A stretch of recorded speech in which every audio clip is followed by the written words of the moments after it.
Sir ఏపీలో రవాణా శాఖ మంత్రి యొక్క భార్య పోలీసులతో దురుసుగా ప్రవర్తించిన ఆ వీడియో అయితే సోషల్ మీడియాలో వైరల్ అవుతుందా? దాన్ని వైసీపీ వాళ్ళు కూడా వాళ్ళ సోషల్ మీడియాలో పెట్టారు.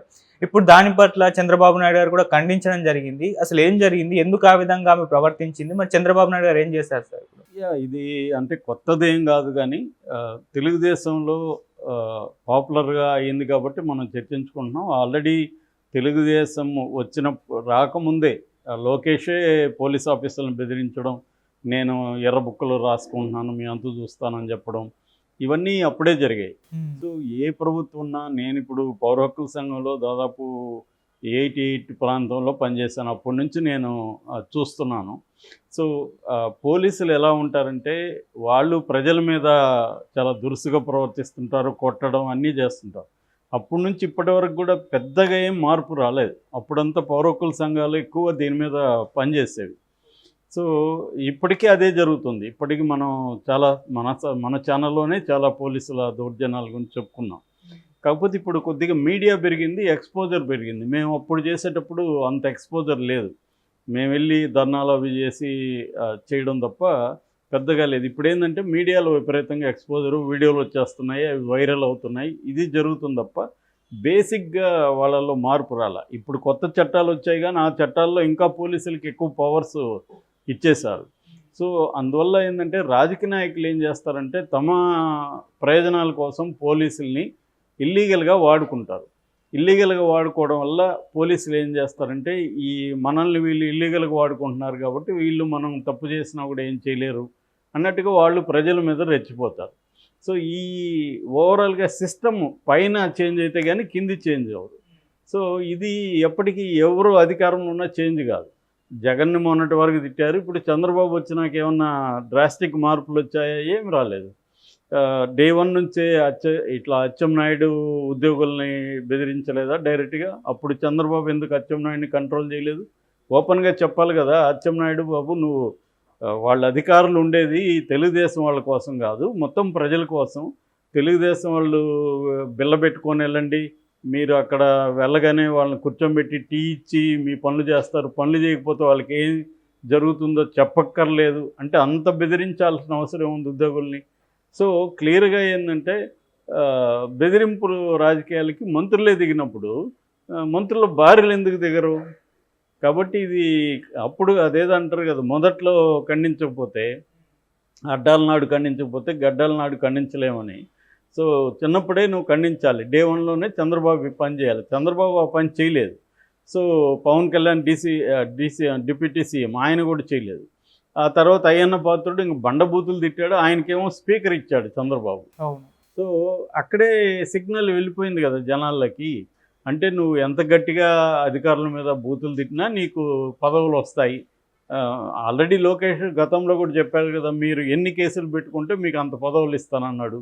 కాబట్టి క్లియర్గా తెలుగుదేశం ఏ రకమైన డిఫరెన్స్ చూపించట్లేదు. అంతకుముందు జగన్ ప్రభుత్వం ఎలాగునిందో తెలుగుదేశం ఇంకా స్ట్రాంగ్గా ఉంటుంది. ఎందుకంటే వీళ్ళ ఆర్గనైజేషన్ జగన్తో పోలిస్తే జగన్ పార్టీతో వీళ్ళది మోర్ ఆర్గనైజ్డ్ పార్టీ తెలుగుదేశం. కాబట్టి రెండోది ఇది వాళ్ళకంటే కూడా చాలా సుదీర్ఘకాలం అధికారంలో ఉన్న పార్టీ.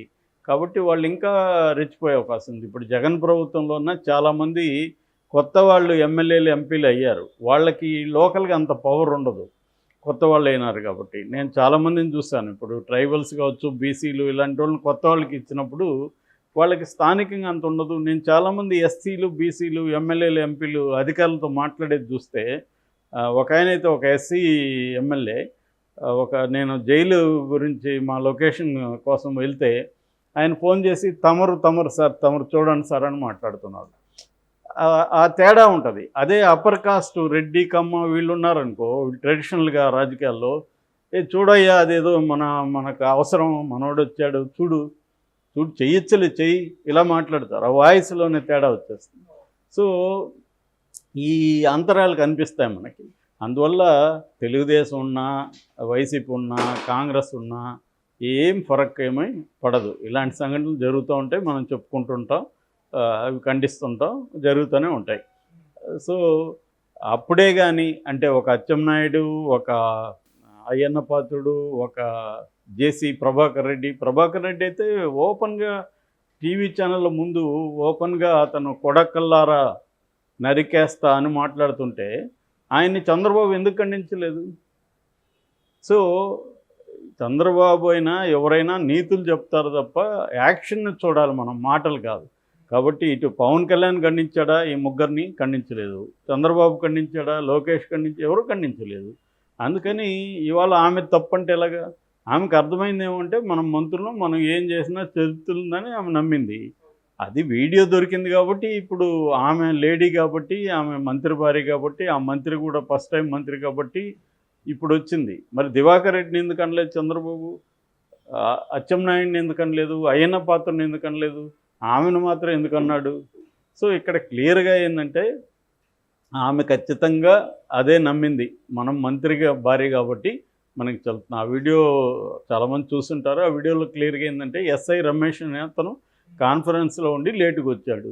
సో ఈమె ½ అన్ అవర్ వెయిట్ చేయాల్సి వచ్చింది, ఏది పెన్షన్ పంపకానికి వెళ్ళడానికి. దాంతో ఆమెకి మంత్రి గారి భార్యకి కోపం వచ్చింది. సో నాకు కాన్వాయ్ ఇచ్చి నాకు సెక్యూరిటీ నువ్వు ఎస్కార్ట్ రాకుండా నువ్వేం పెక్కుతున్నావు అన్నట్టుగా మాట్లాడింది. సో నేను ఇట్లా కాన్ఫరెన్స్లో ఉన్నా అంటే సిఐకి లేని కాన్ఫరెన్స్ నీకేంటి, నీకోసం మేము అరగంట వెయిట్ చేయాలన్నా, అసలు నువ్వు మఫ్టీలు ఎందుకు వచ్చావు అని తిడుతుంది.